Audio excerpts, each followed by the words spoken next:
Ang constellation ay binubuo ng mga transcendent patrons o observers na nagmamasid sa mga walang katapusang dimensyon. Kapag may nakitang tao na interesadong pagtuunan, nakikipagkontrata sila sa mga individual na iyon.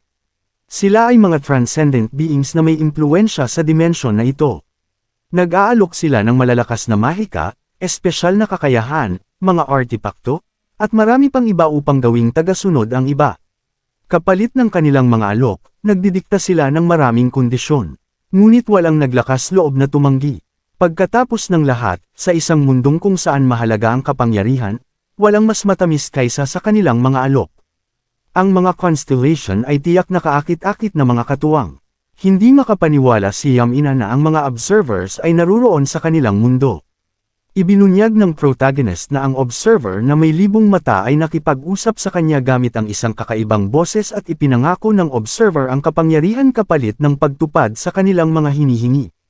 Napahanga si Yamina sa narinig. Ang ekspresyon ng mukha ni Yamina ay masaya, at sinabi niyang ang makipagkontrata sa isang constellation sa unang araw pa lang sa tower ay hindi kapanipaniwala dahil ito ang unang pagkakataon na nangyari ito sa kasaysayan ng Academy. Sinabi ng guro na ang makipag-ugnayan sa isang constellation ng ganito kaga ay patunay ng kanilang talento. Ngunit, kahit na nasa sabik si Yamina, hindi natuwa sina Russell at Light. Matapos tanungin ng protagonist kung talagang kamangha-mangha ito at nakatanggap ng kumpirmasyon, nagtanong siya ng biglaang tanong na nais malaman kung ano ang pananaw ng Academy sa mga kontrata sa mga constellation. Bagamat nagulat sa tanong, sinabi ni Yamina na ang Academy ay opisyal na pinapahalagahan ng pagiging neutral, ngunit sa kaloob-looban ng Academy, pinapalakas nila ang mga estudyanteng tanggapin ang mga kontrata. Naunawaan nito ng protagonist. Talaga nga, hinihikayat ng Academy ang mga estudyante na makipagkontrata. Pumayag si Yamina, na nagsabing sa dimensyon na ito, ang tower ay ang lugar kung saan nakatuon ang mga interes ng constellation. Wala nang mas nakakaakit pa sa pag-akyat sa tower kundi ang makuha ang isang kontrata. Sa loob-loob ng protagonist, hindi siya makapaniwala na isang lugar tulad ng Academy ay walang depensa laban sa mga invaders at nakikisama pa sa mga hindi kilalang beings na ito. Mahirap itong unawain. Iniiwasan siya ng mga iniisip ng tanungin siya ni Yamina kung ano ang hinihingi ng observer na may libong mata. Sa isang tensyonadong atmosfera, ibinunyag ng protagonist na ang hinihingi ng observer ay ang pag-eliminate. Nagulat ang guro at tinanong kung ano ang sinabi ni Ban Yuan. Ipinahayag ng protagonist ang buong kwento. Ipinangako ng observer na makikipagkontrata sila sa dalawa sa kanila kung aalisin nila ang isa o dalawang estudyante. Iyon ang dahilan kung bakit nagkaroon ng pagkalito sa grupo dahil hinarap nila ang ganitong kahilingan mula sa constellation. Kanina, nang naruroon sila sa tower, ang kakaibang boses ng constellation ay nagsalita sa kanila, tanging mga ugat na mainit at puno ng dugo ang mag-aalok sa akin ng mga awit at papuri. Kayo, mga batang may kahangahangang potensyal, ang leeg ng isang kasama nyo ay ayalay ito sa akin. Aking kukunin siya bilang pinakamalapit kong kamag-anak hanggang makarating kayo sa tuktok ng tower at makamtan ang inyong nais. Ang aking pagmamahal ay hindi aalis sa inyong tabi. Ngayon, lumapit kayo sa akin. Inilabas ng nilalang ang kamay nito sa apat, hinihintay ang isa sa kanila na kumilos upang tuparin ang hiling nito. Kinagat ni Ban Yuan ang kanyang mga ngipin sa sobrang walang kwentang usapan. Ang hiling na pag-eliminate ng isang kaibigan upang makakuha ng kapangyarihan ay gawa ng isang baliw. Wala siyang balak. Sumama rito at umaasa siyang ganun din si Dako. Nang tumingin siya sa gilid, napansin ng protagonist na ang silver-haired girl ay puno ng lakas, naghahanda ng atake. Ang malalim na mata ni Dako ay kumurap dulot ng dami ng kapangyarihan na kanyang pinapalabas. Iwanan mo ako. Matapos ikwento ang nangyari kay Yamina, nalungkot siya. Naiintindihan ni Yamina na inilabas ni Dako ang kanyang lakas upang pilitin ng constellation na umalis.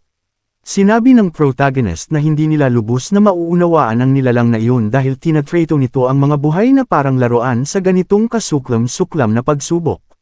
Tanong ni Ban Yuan kay Yamina kung nangangahulugang hindi sila makakapasok sa tower sa natitirang linggo. Kinumpirma ni Yamina ang hinala ng protagonist na nagsabing masyadong delikado, kaya't babantayan nila ang tower sa katapusan ng linggo upang mahuli ang intruder. Ngayon na malapit na ang duel nila ni Erecto, ang pagbawal pumasok sa tower ay nagdudulot ng abala. Nangyaring mag-isip si Ban Yuan kung ang tanging magagawa na lang niya ay mag-ensayo sa natitirang oras. Tinawag ng protagonist si Yam Ina at sinabi niyang iniisip niyang magpadala ng ulat tungkol sa nangyari sa tower kasama ang recording ng kanilang mga nakitang pangyayari. Pumayag si Yam Ina at sinabi na magiging maigi iyon, ngunit kung maaari ay gusto niyang marinig pa ang karagdagang detalye habang kumakain sila. Ngunit nang tingnan si Russell, napansin niyang hindi iyon posible ngayon. Ipinahayag ng protagonist na parehong drained si Russell at Light, kapwa pisikal at mental. Nag-alala si Yam Ina nang mapagtanto ang sitwasyon at nauunawaan ang nararamdaman ng mga estudyante. Sa huli, pinuri ni Yam Ina ang tatlo para sa kanilang mahusay na trabaho at nagpasalamat si Ban Yuan sa kanyang pangunawa. Tiniyak ni Yam Ina sa kanila na gagawin niya ang lahat ng kanyang makakaya upang hindi na maulit ang ganitong sitwasyon sa susunod na linggo at umaasa siyang wala sa kanila ang mag-iisip ng masama tungkol sa academy. Pagkatapos, sinabi niyang magpahinga ng mabuti ang lahat sa natitirang oras ng araw. Nagpaalam si Light kay Ban Yuan at kay Professor Yam Ina, at si Light at Russell ay umalis gamit ang teleportation matapos hilingin ni Ban Yuan na iparating ang kanyang mga pagbati kay Dako. Papunta na sana si Ban Yuan nang biglang tinawag siya ng guro, na nagsabing may tanong siyang nais iparating at magbibigay siya ng direktang tanong. Nang kumpirmahin ni Ban Yuan, nagtanong ang guro na may kabang nagsasabing, ang observer ba ay hindi nag-alok ng kontrata sa dalawa sa inyo, kundi pinili kayo at si Dako.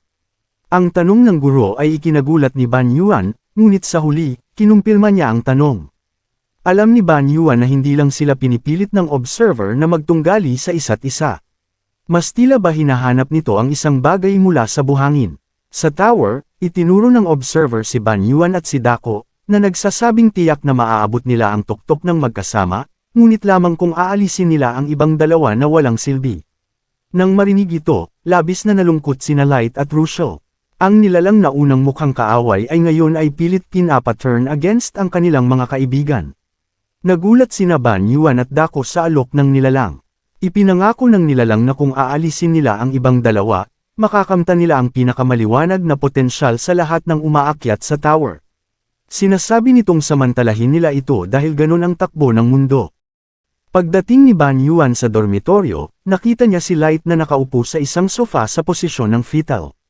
Nang makita ang kasama, nag-isip si Ban Yuan kung hindi pa ba nagligo si Light. Nilapitan ni Ban Yuan si Light upang simulan ang pag-uusap. Impressive, di ba? Pati si Russell hindi kayang umupo ng ganyan. Hindi ba't masakit? Papunta na. Sana si Ban Yuan sa banyo upang maligo, nang biglang tanungin siya ni Light, tinutokso mo ba ako dahil hindi ako umupo ng parang lalaki? Nagulat si Ban Yuan sa tanong at nagtanong, bakit mo naman naisip na ganon? Humingi ng paumanhin si Light at sinabi na gusto lang niyang maglabas ng sama ng loob at pwede naman siyang insultuhan ni Ban Yuan kung gusto niya. Naramdaman ni Ban Yuan na medyo may kasalanan siyang naramdaman sa sinabi ni Light, kaya't sinabing hindi niya gagawin iyon. Bilang sagot, ngumiti si Light at tanong, akala mo ba hindi ko kayang insultuhan? Dito, nagtataka si Ban Yuan kung bakit ganoon ang ugali ni Light dahil kadalasan, mayabang ito. Sa unang pagkakataon sa loob ng kwarto, pagkatapos nilang bumalik, itinaas ni Light ang ulo at tinanong si Ban Yuan ng diretso sa mata, "Hey, Ban, medyo kinamumuhian kita." Nang marinig ni Ban Yuan ang sinabi ni Light na kinamumuhian siya, hindi niya alam kung anong reaksyon ang ibibigay. Binalik ni Ban Yuan ang nararamdaman, sinabing kinamumuhian din siya, pero sa isip lang. Nais sanang sabihin ni Ban Yuan na ito, ngunit pinili niyang magtimpi at magtiis dahil alam niyang ang tawaging, tanga, ang isang tanga ay bastos. Sa kabila ng lahat, nagdesisyon si Ban Yuan na umupo at makipag-usap kay Light upang pakinggan ito. Sinabi ni Ban Yuan kay Light na maaari itong magsalita ng kahit anong nais niya. Hindi siya magmamagandang loob, kahit na reklamo, makikinig siya. Tahimik si Light na nakaupo sa isang depresadong kalagayan ngunit kalaunan ay nagdesisyon na magsalita. Sa mundong pinagmulan ko, isa ako sa pinakatalentadong tao. Mula sa nalalaman ni Ban Yuan tungkol kay Light, inaasahan na niyang may talento ito sa kanyang mundo. Hindi ako nag-e-exaggerate. Ang pamilya ko, ang mga kasama ko, lahat sila ay humahanga sa akin at pinupuri ang aking talento. Ibinigay nila sa akin ang sagradong espada, hindi lang dahil sa pagpaparangal. Ibinigay nila sa akin ang misyon na makuha ang kapangyarihan ng Tower of Babel at hanapin ang huling tagapagtanggol upang iligtas ang lahat. Salamat sa tiwala ng lahat, nagawa ko ngang makipagkontrata sa Sagradong Espada at pumunta sa Academy upang matupad ang mga inaasahan nila. Pero, ano ito, Ban? Bakit ako nandito? Bakit nila ako tinatrato na parang walang silbi na basura? Sinubukan ni Ban Yuan na mag-aaninag ang pasanin ni Light. Sinabing hindi niya kailangang seryosohin ang mga salita ng nilalang, kung ito man ay isang Diyos o kung ano pa. Ginamit ni Light ang mga salita ni Ban Yuan laban sa kanya, sinabing kahit tawagin ni Ban Yuan ang nilalang kung anuman ito, dahil siya ay pinili, ngunit siya, si Light, ay iba. Sa huli, isa lang akong hagdang bato para sa dalawang pinili. Nagpatuloy pa si Light sa kanyang reklamo. Sila ay mga divine beings, mga transcendent beings. Mas malakas at mas matalino kaysa sa mga tao. Paano kayo, ikaw at si Dako, madaling tinanggihan ang kanilang mga alok? Nagulat si Ban Yuan sa tanong na iyon, at mas naiintindihan na niya ang ibig sabihin ni Light. Ibinaba ni Ban Yuan ang kanyang ulo at sinabing tinanggihan nila ito dahil malinaw na walang saysay ang ganong alok. Ipinaliwanag niyang maraming paraan upang maging malakas nang walang sinuman na kailangang magdusa. Wala sa kanila ang dumating sa Academy para marinig ang ganitong mga bagay. Ngunit sinabi ni Light na ang sinabi ni Ban Yuan ay dahil sa siya ay may labis na talento. Kung tapat ako, kung ako ang nakatanggap ng alok ng isang divine being, baka nag-hesitate ako sa kahilingang I sacrifice kayong lahat. Pero malamang hindi ko matatanggi ng ganun katibay tulad ninyo ni Dako. Baka nakagawa ako ng desisyon na yon. Pero ang totoo, sobrang sama ng loob ko, sobrang takot, na hindi ko kayang patawarin ang sarili ko. Sa pagsisiwalat na ito, hindi. Nakapagsalita si Ban Yuan. Napansin ni Ban Yuan na si Light ay natulog na sa kama. Tiningnan ni Ban Yuan si Light sandali at nang akalaing natutulog na ito, nagdesisyon siyang umalis. Ngunit sa oras na iyon, tinawag siya ni Light. May guilty na expression si Light at humingi ng paumanhin kay Ban Yuan sa pag-iyak na iyon. Sinabing hindi naman kasalanan niya ang nangyari at humingi ng paumanhin sa pagiging inggit at sa pagpapahayag ng mga hindi komportableng kwento. Ngumiti si Ban Yuan at sumagot, walang anuman. Magkaibigan naman tayo. Nang marinig ni Light ang mga salitang ito, nahirapan siyang pigilan ang pagluha. Sinabi ni Ban Yuan na maaari siyang makinig kay Light anumang oras, pagkatapos ay sinabi niyang aalis siya sandali. Binuksan ni Ban Yuan ang kanyang inventory, kumuha ng mainit na tsokolate, at iniwan iyon kay Light upang inumin kapag nais niya. Inilagay ni Ban Yuan ang tasa ng mainit na tsokolate sa mesa, na nagsasabing, karaniwan, ang mga bagay na hindi natin gusto ay nawawala pagkatapos kumain ng matamis. Sa kama, si Light ay napabuntong hininga at nagpasalamat kay Ban Yuan, pakiramdam na medyo magaan ang kanyang pakiramdam. Paglabas ni Ban Yuan mula sa kwarto, sandali niyang iniisip si Light. Parang may pagbabago kay Light mula nang unang magkita sila. Habang nag-iisip si Ban Yuan tungkol kay Light, napansin ni Dako na siya ay malapit. Mabilis na lumapit ang babae kay Ban Yuan at, may ningning sa kanyang mata, sinabi na nabalitaan niyang nakabalik na siya, kaya't hindi na niya kailangang pumasok pa. Nang bigla siyang lapitan ni Dako, nagulat si Ban Yuan at tinanong, anong ginagawa mo sa boys' dormitoryo? Sagot ni Dako, na may kalokohan sa mukha, huwag kang maingay. Hindi naman krimen kung walang nakakakita, hindi ba't? Habang tinatangka ni Ban Yuan na magreklamo tungkol kay Dako na naruroon, hinayla siya ni Dako sa kwelyo at tinulungan siyang umalis. Naupo sila sa isang bench sa isang bahagi ng academy. Tinanong ni Ban Yuan kay Dako kung pumunta siya roon dahil masyadong matao ang kafe. Ngunit sinabi ni Dako na naglakad-lakad lang siya at napagod. Gayunpaman, sinabi niyang interesado siya at nagtanong tungkol kay Light, nag-aalala kung okay lang ito. Nagtanong si Ban Yuan kay Dako, bakit mo tinatawag na walang silbi si Light?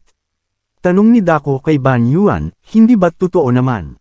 Si Light, ang alam lang ay mag-swing ng espada, para siyang tanga, walang talento at hindi kayang mag-adapt.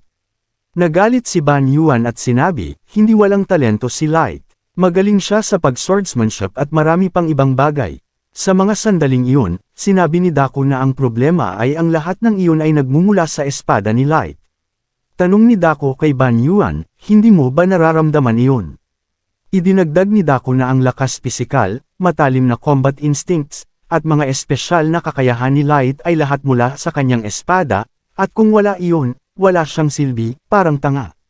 Idinagdag pa ni Dako na hindi kayang intindihin ni Light ang sitwasyon, palaging insecure, at kapag dumating ang mga crucial na sandali, nagiging tanga siya. Nang marinig ni Ban Yuan ang mga sinabi ni Dako, naramdaman niyang nabigo siya at hiling niyang tumigil na si Dako.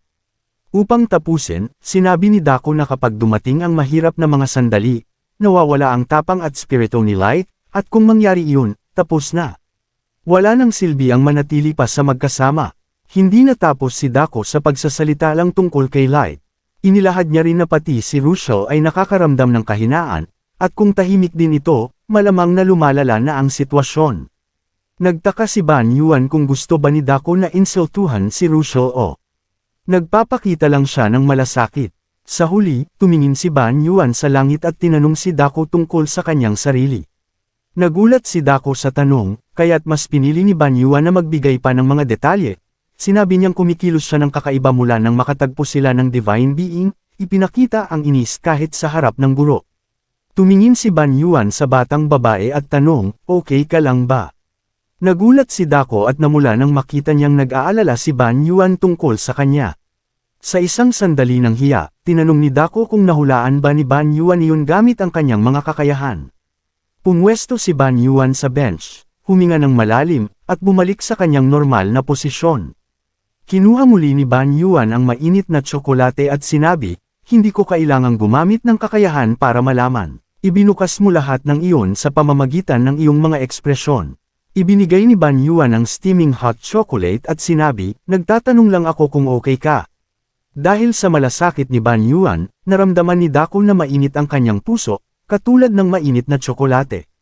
Ininom ni Dako ang unang lagok ng inumin at tinanong kung binibigyan siya ng aliw ni Ban Yuan. Pagkatapos ng unang lagok, sinabi ni Dako na mas matamis kaysa sa inaasahan ang inumin. Bilang sagot, tinanong ni Ban Yuan kung ano ang inaasahan niya, dahil syempre, bilang hot chocolate, matamis ito. Habang nagiinuman sila ng mainit na tsokolate at tinatangkilik ang gabi, nagpasalamat si Dako kay Ban Yuan sa malasakit na ipinakita, na nagsasabing hindi ito seryoso, medyo naiinis lang siya. Nagtanong si Ban Yuan, interesado, kung ano ang ikinaiinis ni Dako, at naalala ang observer na kanilang nakatagpo sa tower. Ibinahagi ni Dako ang kanyang mga iniisip kay Ban Yuan, at tinanong kung pareho silang iniisip ng observer. Ang ideya na inilahad ni Dako ay ikinagulat ni Ban Yuan. Ang nilalang na kanilang nakatagpo sa tower ay umiiral lamang upang sirain at maghanap ng kagustuhan. Tinatanong ni Dako si Ban Yuan, sa tingin mo ba, pareho kaming may parehong pag-iisip ng nilalang na iyon? Nang harapin ito ni Ban Yuan, nagulat siya. Maraming salamat sa panunood. Kung nagustuhan mo ang video, huwag kalimutang mag-like, mag-subscribe, at i-click ang bell icon para updated ka sa mga bagong kwento.